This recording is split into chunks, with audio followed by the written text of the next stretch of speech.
Hello বন্ধুরা, happy স্কুলের পক্ষ থেকে সবাইকে অনেক অনেক শুভেচ্ছা। আশা করি আমরা সবাই অনেক ভালো আছি। আজ আমরা আইসিটির পঞ্চম অধ্যায় প্রোগ্রামিং ল্যাঙ্গুয়েজের খুবই গুরুত্বপূর্ণ একটি টপিক, সেটি হচ্ছে অপারেটর সম্পর্কে বিস্তারিত আলোচনা করতে চলেছি। আমরা আজকে বেসিক্যালি অপারেটরের ক্লাসিফিকেশন সম্পর্কে জানব এবং সেই সঙ্গে অপারেটরের সব ক্লাসিফিকেশনের মধ্যে সর্বপ্রথম যে অপারেটরটি আছে অ্যারিথমেটিক অপারেটর, সেই অ্যারিথমেটিক অপারেটরের মধ্যে আবার যে অপারেটরগুলো আছে সেই অপারেটরগুলোর সাথে পরিচিত হব।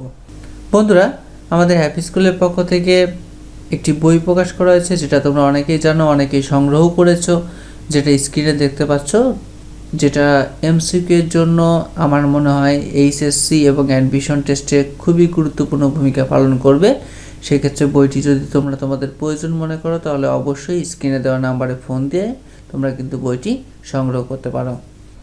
তো ফার্স্ট অফ অল তোমাদেরকে বলি, সেটা হচ্ছে যে অপারেটর সম্পর্কে ভালোভাবে জানতে গেলে পরে সি প্রোগ্রামিংয়ের কোড করাটা কিন্তু আমাদেরকে একটু ভালোভাবে জানতে হবে। তো সেক্ষেত্রে সি প্রোগ্রামিং আমরা কিভাবে স্টার্ট করতে পারি সেই রিলেটেড একটি ভিডিও কিন্তু আমাদের চ্যানেলে আপলোড করা আছে এবং চ্যানেলে সেই ভিডিওর লিঙ্ক ডিসক্রিপশনে দেওয়া আছে। তো তোমরা সেখান থেকে কিন্তু সি প্রোগ্রামিংটা কিভাবে আমরা স্টার্ট করতে পারি সেটা একটু দেখে আসতে পারো এবং দেন তারপর যদি তোমরা অপারেটরটা ক্লাস করো তাহলে পরে তোমাদের জন্য অপারেটরটা বুঝতে অনেক সুবিধা হবে। তো ফার্স্ট অফ অল আমরা আগে একটু জাস্ট অপারেটর জিনিসটা কি সেটা একটু জেনে আসি। অ্যাকচুয়ালি অপারেটর বলতে বোঝাচ্ছে কি যে কোনো কিছু অপারেট করছে, তাই না? তো সেক্ষেত্রে জাস্ট আমি একটা যদি এক্সাম্পল দিই, এরকম দেখো, আমি এখানে লিখলাম 6 + 2 = 8, দেন 6 - 2 = 4, দেন লিখলাম 6 × 2 = 12 এবং তারপর লিখলাম 6 / 2 = 3। একটা ইন্টারেস্টিং ব্যাপার খেয়াল করে দেখো, আমি কিন্তু প্রত্যেকবারই একই নাম্বার নিয়েছি 6 আর 2, কিন্তু শুধুমাত্র মাঝখানে চিহ্নগুলোকে আমি চেঞ্জ করে দেওয়ার কারণে আমার কিন্তু একবার এক এক রকম অ্যান্সার এসেছে।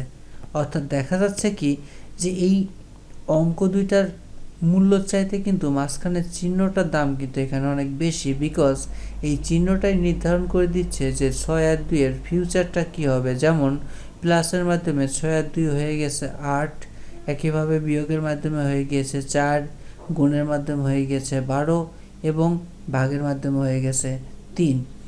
তো সেক্ষেত্রে অ্যাকচুয়ালি দেখা যাচ্ছে যে মাঝখানের এই চিহ্নগুলোর এই ভূমিকার কারণে বলা যায় যে এই চিহ্নগুলো এই অঙ্কগুলোকে কিন্তু পরিচালিত করছে, যেটাকে ইংরেজিতে বলা হয় অপারেট করা। এবং সেই জন্য আমরা ম্যাথমেটিক্সের ভাষায় এই চিহ্নগুলোকে বেসিক্যালি অপারেটর বলি। কিন্তু সি প্রোগ্রামিংয়ে এই চিহ্নগুলোর বাইরেও আরও অনেক প্রকার অপারেটর আছে এবং বেসিক্যালি সি প্রোগ্রামিংয়ে 8 প্রকার অপারেটর আছে। সে 8 প্রকার অপারেটরের মধ্যে যেমন আছে arithmetic operator, relational operator, logical operator, conditional operator, bitwise operator, আরও অনেক প্রকার অপারেটর আছে। তো আমরা প্রত্যেকটা অপারেটর নিয়েই স্টেপ বাই স্টেপ ক্লাস তোমাদেরকে উপহার দেওয়ার চেষ্টা করব। সেক্ষেত্রে আজকে আমরা শুধুমাত্র অ্যারিথমেটিক অপারেটর সম্পর্কে আলোচনা করব এবং আমরা অ্যারিথমেটিক অপারেটরে তোমাদেরকে দেখানোর চেষ্টা করব যে অ্যারিথমেটিক অপারেটরের মধ্যে আবার যে অপারেটরগুলো আছে সেই অপারেটরগুলোর মধ্যে কার কী কাজ। তো সেক্ষেত্রে প্রথমেই আমাদের যে অপারেটরটি আছে সে অপারেটরটিকে বলা হচ্ছে যে ব্র্যাকেট বা প্যারেন্থিস অপারেটর, যেটাকে আমরা বন্ধনী চিহ্ন বলে থাকি।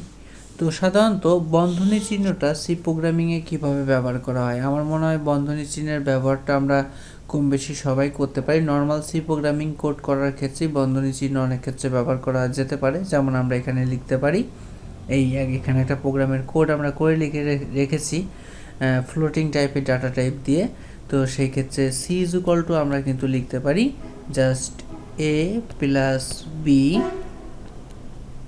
গুণ 2/3 দিয়ে আমরা এখান থেকে কিন্তু জাস্ট প্রিন্টএফের মাধ্যমে সি এর মানটাকে আমরা কিন্তু দেখতে পারি। সেক্ষেত্রে সি প্রোগ্রামিংয়ের কোডটা তোমরা যদি একটু ভালোভাবে আয়ত্ত করো, আই থিঙ্ক তোমরা এই ব্যাপারটা বুঝতে পারবা। আমি ডিটেলস আর লিখলাম না, কারণ আমার মনে হয় আমরা বেসিক্যালি যেহেতু অপারেটর শিখছি, সুতরাং ব্র্যাকেটের ব্যবহারটা কিভাবে করতে হবে সেটা বোঝাটাই আমাদের জন্য বেশি ইম্পর্ট্যান্ট। ওকে, দেন আমরা যদি পরবর্তী অপারেটরটা দেখি, তাহলে পরবর্তী অপারেটরটা হচ্ছে প্লাস অপারেটর।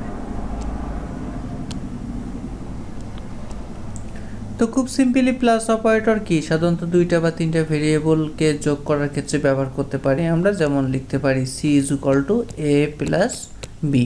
খুব সিম্পল একটা মেটার, আশা করি এটা আমরা সবাই বুঝতে পেরেছি। এরপরে আছে বিয়োগ, সেক্ষেত্রে আমরা just C is equal to A minus B লিখে দিতে পারি। এরপর আছে হচ্ছে আমাদের গুণ, স্টার চিহ্নের মতো, সেক্ষেত্রে আমরা এ ইন্টু বি লিখে দিলে পরে কিন্তু আমাদের দুইটা ভেরিয়েবলকে আমরা গুণ করতে পারি। কিন্তু বেসিক্যালি অ্যারিথমেটিক অপারেটরের মধ্যে আরও দুইটা অপারেটর আছে, যে দুইটা অপারেটর নিয়ে আমরা বেশ কনফিউজড হয়ে যাই। সেই দুইটা অপারেটরের মধ্যে প্রথম যে অপারেটরটা আছে সেটা এই অপারেটরটা, যেটাকে বেসিক্যালি সি প্রোগ্রামিংয়ে বলা হয় ডিভিশন অপারেটর। ওকে, তো ডিভিশন অপারেটরের বেসিক্যালি কাজটা হচ্ছে কি করা, দুইটা ইনপুটকে বেসিক্যালি বা দুইটা ভেরিয়েবলকে বেসিক্যালি ভাগ করে দেওয়া। সেক্ষেত্রে আমি যদি এখানে একটু এভাবে লিখি, জাস্ট এই লাইনটাকে আমি কেটেই দিলাম, ধরো মুছে ফেলেছি, সেক্ষেত্রে আমি লিখলাম C is equal to A divided B. সেক্ষেত্রে বাই চান্স যদি আমি এর মান ধরি হচ্ছে 10 আর বি এর মান আমি যদি ধরি হচ্ছে 3, তাহলে সেক্ষেত্রে 10কে 3 দিয়ে ভাগ করলে পরে আমাদের অ্যান্সারটা আসবে, সি এর অ্যান্সারটা আসবে হচ্ছে বেসিক্যালি 3.33, যদি আমরা তাকে কি করি ডিভাইডেড করি। অর্থাৎ ডিভাইডেড চিহ্নটার কাজটা হচ্ছে কি করা, জাস্ট তার মানটা মানে প্রথম ভেরিয়েবলকে দ্বিতীয় ভেরিয়েবলকে দিয়ে আমরা ভাগ করে যে মানটা পাবো সেই মানটাই আমাদের জাস্ট প্রিন্টএফের মাধ্যমে আমরা কিন্তু দেখতে পারবো। কিন্তু আর একটা চিহ্ন আছে, সেই চিহ্নটা হচ্ছে যাকে আমরা বেসিক্যালি পার্সেন্টেজ চিহ্ন বলে বেশি জেনে থাকি, শতকরা চিহ্ন বলা হয়, কিন্তু সি প্রোগ্রামিংয়ে এটাকে কিন্তু পার্সেন্টেজ চিহ্ন বেসিক্যালি বা শতকরা চিহ্ন হিসেবে ব্যবহার করা হয় না, এটাকে বেসিক্যালি মোড চিহ্ন ব্যবহার করা হয়। বা এই চিহ্নটার বেসিক কাজটা হচ্ছে ভাগশেষ বের করা। এবং এই ডিভিশন চিহ্ন, ভাগ চিহ্ন এবং এই ভাগশেষ চিহ্ন, এই দুইটা চিহ্ন নিয়ে কিন্তু আমাদের মধ্যে বেশ কনফিউশন হয়, কারণ আমরা অনেক ক্ষেত্রে এই চিহ্নটাকেও কিন্তু আমরা ভাগ করা অর্থেই বুঝি। সেক্ষেত্রে এই চিহ্নটার কাজটা হচ্ছে যে দুইটা ইনপুটকে ভাগ করে তার অ্যান্সারটা বের করা, যেমন 10 আর 3কে আমরা ভাগ করে অ্যান্সারটা পেলাম হচ্ছে কত 3.33। কিন্তু বাই চান্স আমি যদি এখানে লিখতাম যে C is equal to A mod B বা পার্সেন্টেজ চিহ্ন যদি আমি বলি তোমাদের ভাষায়, তাহলে পরে আমার অ্যান্সারটা কিন্তু বেসিক্যালি আসতো কত, অ্যান্সারটা কিন্তু আমি পাইতাম হচ্ছে সি এর অ্যান্সারটা পেতাম হচ্ছে সি ইজ ইকুয়াল টু প্রিন্টএফে আমার আউটপুটে আমি সি এর মানটা পাইতাম বেসিক্যালি কিন্তু 1। প্রশ্ন হচ্ছে তাহলে ভাগশেষটাই প্রদর্শন করাটাই কিন্তু এর মেইন কাজ। অর্থাৎ আমি যদি তোমাদেরকে আর একটু ডিটেলস বোঝাই, দেখো যদি 10কে তুমি 3 দিয়ে ভাগ করো তাহলে তুমি পাবা কত, 3 3কে 9, তোমার হাতে থাকবে কত 1। এই যে ভাগশেষটা 1 থাকলো, এই 1টাকেই রিপ্রেজেন্ট করাটাই হচ্ছে সাধারণত আমাদের এই মোড চিহ্ন, বা যেটাকে আমরা সাধারণত পার্সেন্টেজ চিহ্ন বলে জেনে থাকি বা চিনে থাকি, সেটার কাজ। অর্থাৎ অনেক ক্ষেত্রে কন্ডিশনাল প্রোগ্রামের ক্ষেত্রে আমাদের এই ভাগশেষের মান দিয়েও অনেক কাজ করতে হয়, যেমন জোড় বিজোড় সংখ্যা নির্ণয় করার ক্ষেত্রে কিন্তু আমাদের এরকম লাগে, এই পার্সেন্টেজ চিহ্নটা ব্যবহার করা লাগে, যেটা আমরা ইফ ইলস স্টেটমেন্ট প্রোগ্রামের মধ্যে অলরেডি বেশ কিছু কোডে তোমাদেরকে দেখিয়েছি। তো সেক্ষেত্রে আমি আশা করছি যে আমরা অ্যারিথমেটিক অপারেটরের মধ্যে এই যে প্রথম 4টি অপারেটর, যেটা সম্পর্কে আমাদের সবারই জ্ঞান আছে, আমরা সেই 4টি অপারেটর তো ভালোভাবে চিনতে পেরেছি। তার পাশাপাশি আমরা ডিভিশন এবং মোড যে অপারেটরটা আছে, সেই দুইটা অপারেটর সম্পর্কেও আমরা বিস্তারিত বুঝতে পেরেছি, এবং ভবিষ্যতে আমরা ডিভিশন এবং মোডের মধ্যে পার্থক্যটাও করতে পারবো, এবং সেই রিলেটেড প্রোগ্রাম যদি আমাদের আসে কখনো, আমরা সেটাও অবভিয়াসলি করতে পারবো।